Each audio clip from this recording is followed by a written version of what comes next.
Hi guys, Miss Nelson here. Okay, I'm talking to you about your plan for Thursday, April 4th, 2019, since I'm not going to be there. So I'm hopeful that you're looking at this graphic right now.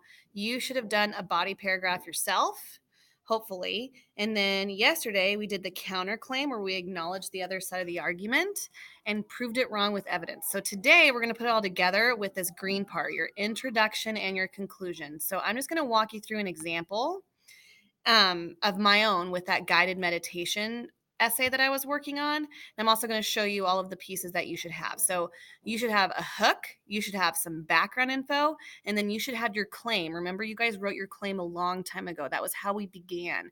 You started with what your position was and your reasons. So here's some just reminders for you. You've got all of these different types of hooks that you could include. You could start with a question, you could paint a picture, you could include a cool quote. You probably have some awesome facts or statistics that were in your annotations that maybe didn't make it into your paper, and you could choose to include that as well, or just something super bold and challenging that might get the reader to go, huh. Okay, so you got to remember to have some sort of a hook, some sort of a lead to get your reader interested. You have a handout like this that's going to help remind you all of the pieces. We were just talking about the hook. You're going to have the background information, and you're going to have that claim statement. And the very back table in the classroom is this exact handout. So if you want to use it to make sure you've got all of these pieces, please do so. So here's my example right here. And I have on the left those three pieces and then what it looks like in a complete paragraph, right?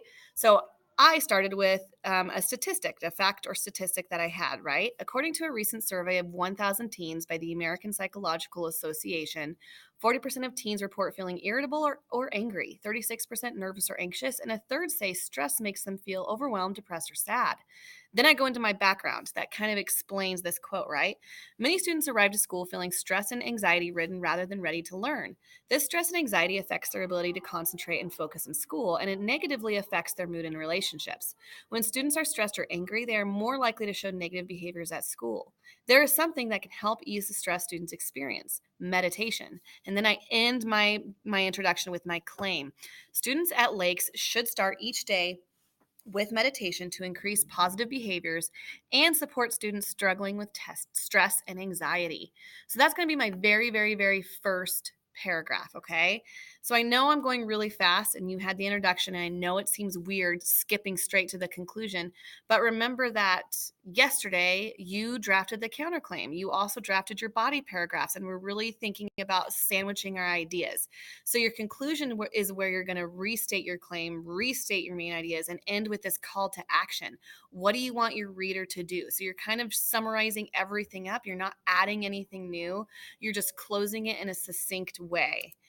And you also have this handout at the back table for you as well, where you restate the claim, you restate your main ideas, and then you have a call to action. So it looks a lot like the introduction. It really, really does, because you've got that middle piece with all of the really cool stuff. You're not adding anything new. You're just closing things up in a really cool way. So here's my example, okay? Overall, students at Lakes Magnet Middle School should have guided meditation at the beginning of each day to help reduce stress and increase focus. So I've got my main two things that I was focusing on, and I've said it again in a new way. And then I'm restating all of my main ideas. Guided meditation has many positive impacts that our students should gain during their experience at Lakes. This practice will teach students a proactive way to reduce stress by having a calm mind and body. The relaxation response will help all students engage in their own learning and will empower them when they walk through the doors of Lakes. Here's my my call to action. Guided meditation is what we've needed for a long time. This should be a part of our school culture every morning. And then I've got like another piece over here where I'm like, urge Mr. Bankson to consider adding meditation into our school schedule for the next school year. So it's very clear what I want to see happen, right? So in short, by the end, you should have this cool, like, tasty burger, right? You've got your body paragraphs, you had your counterclaim. You're going back and adding that introduction in the beginning, and then thinking of all of the things that you've written here, summarizing everything in your conclusion and your call to action. So today, your goals for work time. Okay, I want you to have somebody in your group write the introduction. Somebody in your group is writing the conclusion. If you are in a group of 3, then that means somebody needs to buddy up. So maybe 2 of you are writing your own introductions first. So get it? You're all writing an independent paragraph first. Then get together and compare your work. What pieces make the best sense? Do some revisions together and then type away. Okay. Your job is to make sure that you are putting this all together into a nice, clear, concise, awesome package, because the goal is to send these off to real people, not just me, but real people that actually are in charge of making these changes happen. So again, you are going to write first your introduction or your conclusion, or both if you're working on your own, and then get together with your people and compare and revise and share and work on it together. Think about which components make the best sense in your final draft, and then type away and put it all together. My example, I'm just going to show you what mine looks like so you can be thinking about what yours should look like by the end. Okay, so I have like a cool title. I've got my header up here.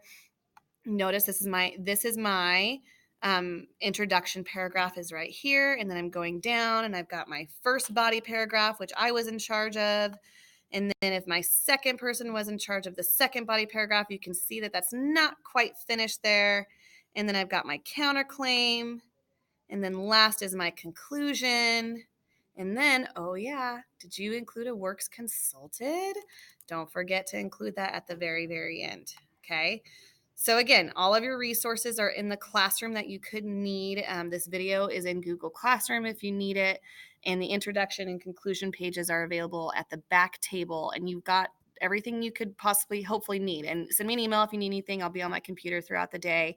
And I will see you guys on Friday. Have a good one. Talk to you later. Bye.